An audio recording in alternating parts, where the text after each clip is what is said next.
Hi everyone, welcome to Tech News Curator. This is Julian Ho.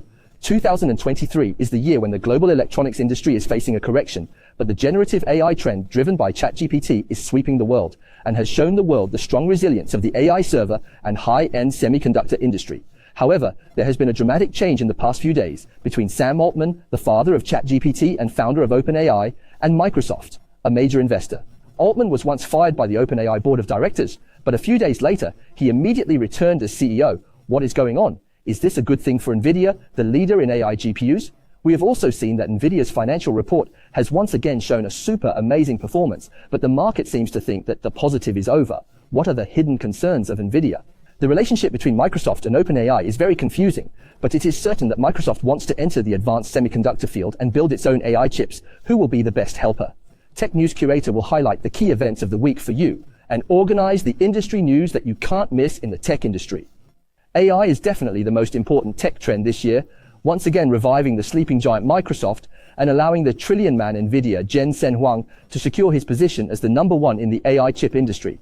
What's more, after Musk, a new tech legend appeared, Sam Altman, one of the founders of OpenAI and the creator of ChatGPT. This 38-year-old tech geek was suddenly fired by the OpenAI board of directors on November 17th this year, losing his seat as CEO, and one of the co-founders, OpenAI president Greg Brockman, also resigned. On November 20th, Microsoft CEO Nadella shocked the industry by announcing that Altman and Brockman would be joining Microsoft to lead the advanced AI team. In a surprising turn of events, more than 500 OpenAI employees issued an open letter saying that if the board of directors was not reorganized and Altman was not invited back, they would all resign and jump to Microsoft. On November 22nd, OpenAI announced on social media that Altman would be returning to the company as CEO. Altman also formally tweeted that he was looking forward to returning to OpenAI and maintaining a strong partnership with Microsoft. What's going on here? Let's take a look at the DigiTimes article. In fact, there have always been differences of opinion between the Altman team and the board of directors. Whether it's the board's statement that they don't trust Altman's leadership or the later rumor that the two sides can't communicate, the overall operation of the company is at stake. It's hard to tell what's right and what's wrong, but perhaps we can look at OpenAI's organizational structure and business model from two perspectives. OpenAI's organizational structure is quite unique. When it was founded in late 2015, it was positioned as a not-for-profit organization, and in 2019, it was reorganized so that the not-for-profit unit is the upper tier of the structure and has the power to oversee the lower tier of the for-profit unit, which is still limited to limited profitability. In other words, OpenAI seems to be a bit like a research and development unit, unlike Google and Meta, which can make a lot of noise about making money, and such an organizational structure is not common even in Silicon Valley. Microsoft, as a major shareholder, does not have a seat on OpenAI's board of directors, so it has no say in the matter. The reason for this is to ensure that OpenAI is not led by commercial interests. After all, it is about building an AI that is smarter than humans. And the man who led OpenAI's board to fire Altman, co-founder and OpenAI chief scientist Ilya Sutskever, was concerned with the mission of a non-profit organization, which is a different direction than Altman's push for commercialization. Another perspective of observation is how OpenAI, which is currently almost the strongest AI innovator, can balance the speed of innovation and security issues, which is also likely to be the main difference between the board and the Altman team. There are also rumors about why Altman is willing to go back to OpenAI. It's probably because there are still new products and technology intellectual property rights, and there is no way to quickly transfer to Microsoft. This issue involves the hottest industry topics, the AI trend that may exceed human intelligence, as well as a wide range of potential business opportunities. And even Musk, a former OpenAI board member, jumped in and said, given the risks and power of AI, the OpenAI board that fired Altman should come out publicly and explain why they took such a radical action. Let's keep watching to see what happens next. After talking about OpenAI, let's take a look at Microsoft's strategy. Microsoft recently announced its first self-developed AI chip and cloud computing processor. What does this mean? This means that Microsoft hopes to further control the key chip technology and strengthen its competitive strength in the AI computing field. We also know that NVIDIA's Hone 100 and so on, almost sweeping the current AI server chip market, but system makers will not let NVIDIA or others take it all. Whether it is Meta, Google, Amazon, and other big names in the first tier have launched their own self-developed AI chip, Microsoft is still slower than the footsteps.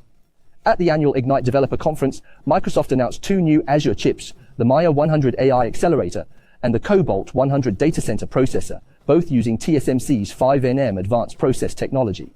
Both chips are expected to be deployed in some of Microsoft's data centers in early 2024 to support services such as Copilot, Azure OpenAI, and others.